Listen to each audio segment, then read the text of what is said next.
Merci de nous rejoindre sur Gabon 24 pour ce plateau spécial consacré aux 100 jours du Comité pour la transition et la restauration des institutions avec notre invité, le colonel Tossu Alogo Maurice, ministre gabonais des Eaux et Forêts de la Transition. Nous parlerons du développement durable et économique. Vous l'aurez compris, nous reviendrons sur ce qui a déjà été fait et les perspectives d'avenir. Bienvenue à vous, colonel. Merci, madame. Alors, on sait qu'en 100 jours, les Gabonais s'éveillent au rythme du CTRI. Sur le plan économique, on parle par exemple de cette annonce sur les marchés publics qui ont été octroyés notamment aux PME, aux petites et moyennes entreprises à hauteur de 150 millions de francs CFA. Pourquoi avoir pris ces décisions? Je vous remercie de me donner la parole. Permettez-moi d'abord de recentrer effectivement ce domaine de développement économique durable. Il faut savoir que l'action du président de la transition, chef de l'État, est vraiment recentrée autour de cet objectif stratégique qui est le développement durable. Comment est-ce qu'on peut définir le développement?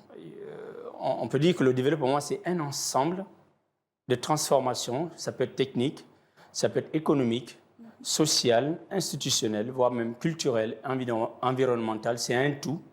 Et c'est ajouté à une accumulation de tout ça qui s'intègre au fil des années pour augmenter la richesse, c'est-à-dire le produit intérieur brut. Donc, je préfère d'abord recentrer avant de répondre à cette question de PME. Donc, l'objectif, en fait, pour le chef de l'État, c'est d'amener, d'accompagner ce développement durable pour accéder à la paix sociale, à la justice, à la prospérité et à la santé des concitoyens. Lorsqu'on fait un peu un bilan aujourd'hui, le Gabon, c'est un véritable paradoxe. On a des richesses, mais on a un taux de pauvreté, un taux de chômage qui est vraiment élevé. Donc, cette décision d'accélérer les PME locales, c'est simplement pour booster l'économie. En fait, l'économie tourne autour des activités créatrices ou génératrices de revenus. Et ça passe par les petites et moyennes entreprises, par les petites et moyennes industries. C'est l'entreprise, en fait, qui va accélérer la transformation et la croissance économique, et rien d'autre. Et je pense que beaucoup de gens l'ont compris. Si on ne s'attelle qu'à chercher d'autres types d'activités ou d'autres voies pour arriver à la croissance, on est un tout petit peu en déphasage. Les gens aujourd'hui, si vous le remarquez, il y a à peu près 140 000 dossiers qui sont déposés à la fonction publique. Mais je suis désolé, la fonction publique, certes, mais ce n'est pas la fonction publique qui booste l'économie, c'est bien ces entreprises. Justement, mon colonel, pour revenir aux PME, pourquoi avoir pris cette décision de consacrer désormais ce pan de l'économie spécifiquement aux PME gabonaises? C'est pour combattre le chômage. Dans un premier temps, vous savez, comme je viens de le dire, le Gabon, il y a vraiment un paradoxe. Nous avons des richesses et ça ne reflète pas, les richesses qu'on a ne reflètent pas le niveau de développement de notre pays. Et qui sont réellement impactés par ces problèmes d'ordre économique? C'est d'abord la population, c'est des jeunes. À peu près, on a 40% des jeunes qui subissent vraiment ce chômage. Donc, et ces jeunes qui ont également des qualifications, qui sont également en mesure d'apporter leur main-d'œuvre qualifiante, ce sont ces jeunes à qui il faut vraiment recentrer, à qui il faut accorder en fait ces privilèges. On peut avoir déjà en termes de chiffres, le nombre de PME gabonaises qui ont été impactées par cette décision. Alors bon, vous savez que ça fait à peu près, si je ne me trompe, un mois que cette décision a été prise. Et vous savez, il y a un temps dans un premier temps de recensement de la qualité, de la quantité des PME gabonaises qui vont être éligibles pour pouvoir bénéficier de cette manne qui va leur être attribuée. Et vous avez également qu'il y a des domaines vraiment très diversifiés pour les petites et moyennes entreprises. Il y a les BTP, il y a le transport, il y a le secteur des biens et services, il y a le secteur de l'agriculture. Donc, je pense que ça prend un temps parce qu'il y a un service qui s'occupe effectivement d'inventorier, de les recenser et de pouvoir vraiment les sélectionner sur le plan de... Vous disiez tantôt que le président du CTRI a pris, le président de la transition a pris toutes ces décisions-là pour pouvoir booster l'économie et mettre également l'humain, sinon le Gabonais, au centre de la croissance économique de son pays. On parle par exemple du communiqué numéro 30 qui portait sur l'âge limite des véhicules d'occasion, qui est désormais de 8 ans. Alors, comment vous pensez que cette décision va pouvoir accompagner les entrepreneurs aujourd'hui et partant la population gabonaise? Et je pense que c'est une opportunité à saisir parce que au moins on ouvre les vannes pour cette égalité d'opportunités pour tous. Vous savez, à l'époque, les véhicules, l'accession aux véhicules n'était pas possible pour une frange de population. Hein. Et donc, le fait de prendre cette décision, je pense, ça rentre dans le cadre toujours de favoriser et de booster l'économie locale. Que ce soit dans le domaine des transports, vous avez peut-être des Gabonais, et je suis persuadé qu'il y a des Gabonais qui ont quand même de l'argent, qui ont quand même des moyens financiers pour pouvoir, maintenant, puisque c'est des véhicules qui vont coûter un peu moins cher par rapport aux véhicules neufs, ça va permettre, moi je pense, à booster cette économie dans tous les domaines. Oui, vous faites bien de le dire, mais là on parle des Gabonais spécifiquement qui ont des moyens de s'acheter un véhicule, soit-il d'occasion ou neuf. Le Gabonais aujourd'hui voudrait que le CTRI puisse aller encore plus loin, que le pain puisse coûter 100 francs, que le carton de poulet coûte 5 000, que la baguette de pain, pourquoi pas à 75 francs. Est-ce qu'on peut s'attendre à un communiqué spécifiquement sur l'allègement du panier de la ménagère? Je pense que ça devrait être un processus, mais il faut comprendre les phénomènes économiques. Vous savez, le pain coûte aujourd'hui, je pense, entre 125 et 150 francs. Parfois, il y a des grèves dans le domaine du transport suite à la hausse des prix des carburants. Tout ça, il faut comprendre en profondeur pourquoi on en arrive là. L'État, vous savez, la farine de blé, on ne produit pas de blé au Gabon. Oui, c'est là. Alors le blé vient encore, quand on parle du conflit en Ukraine qui va complètement impacter les coûts de production, donc ça va rendre la vie chère au niveau de nous les consommateurs. Nous sommes un pays qui dépend énormément. Je peux peut-être me tromper du chiffre, mais je pense 200 milliards en termes d'importation alimentaire par an. C'est énorme. On est trop dépendant. Il faut qu'on arrive à une autonomie sur le plan de l'alimentation. Dans l'immédiat, qu'est-ce que le CTRI répond par rapport à l'allègement du panier de la ménagère? Je pense qu'il faut juguler l'inflation. Mais ça veut dire en même temps que si on supprime certaines taxes, il va falloir qu'on les supprime forcément. Mais les taxes, vous savez que les taxes sont les dividendes de l'État pour pouvoir engranger des investissements. Donc, il faut trouver un juste équilibre. Pas trop de taxes qui vont impacter le panier de la ménagère, mais quand même des taxes pour pouvoir en même temps investir et promouvoir l'investissement des petites et moyennes entreprises. Le fait que l'État subventionne certains produits participe également... le gaz butane, voilà. Les carburants à la pompe. Voilà. Donc, parfois, ça peut être un goulot d'étranglement en vouloir quelque chose et parfois qui a un effet néfaste. Donc, il faut simplement qu'on arrive à juguler l'inflation et à faire des choix appropriés.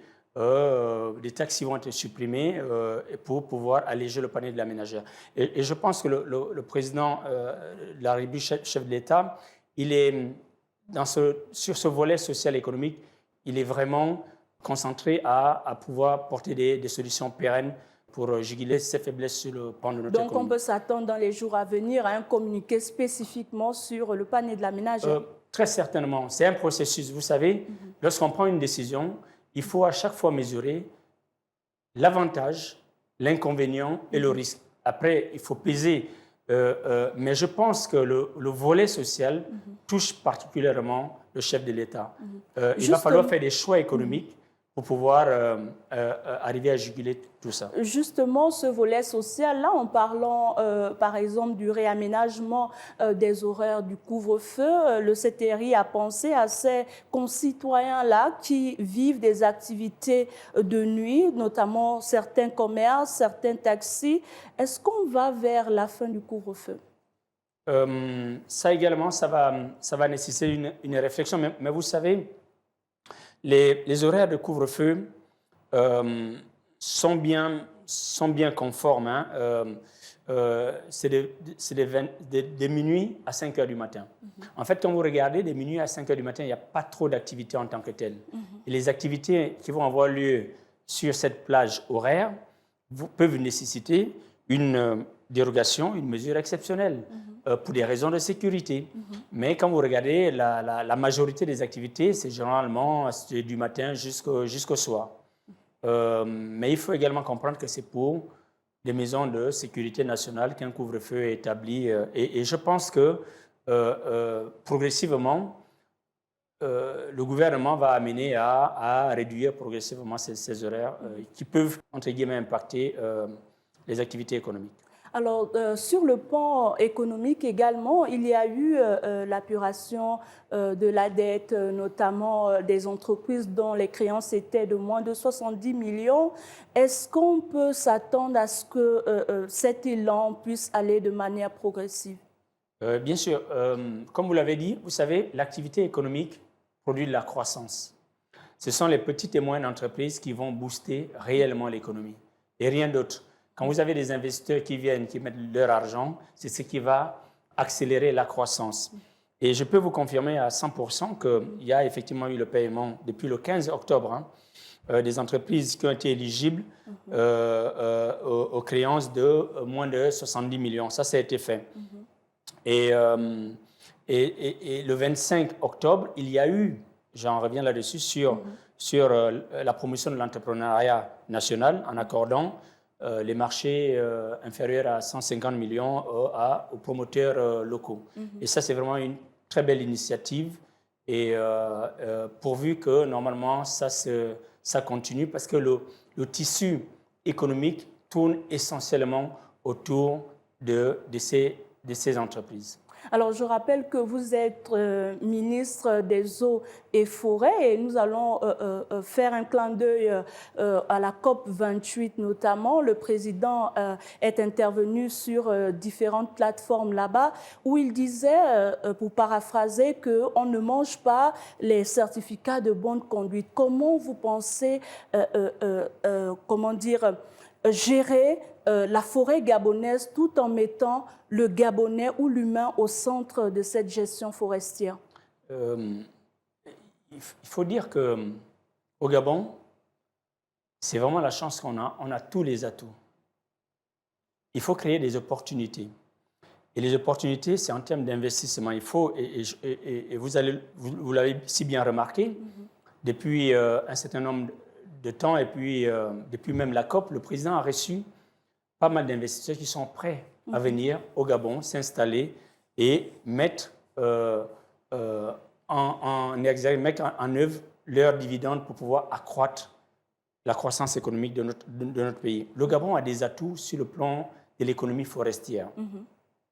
Il faut simplement transformer ces produits. Il faut qu'on se focalise vers la transformation de tous les produits qui seront issus de nos forêts. Il faut valoriser ces produits.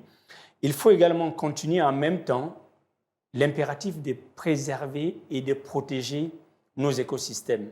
Ça paraît contradictoire, mais non. On a des impératifs écologiques.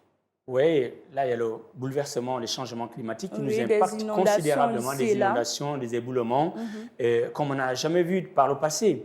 Ça nous interpelle simplement à dire que entre les impératifs économiques et les objectifs écologiques, il faut trouver un juste milieu.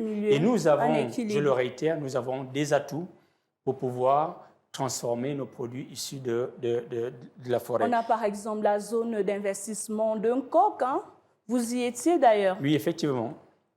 La zone économique Nkok est un vivier important de notre économie.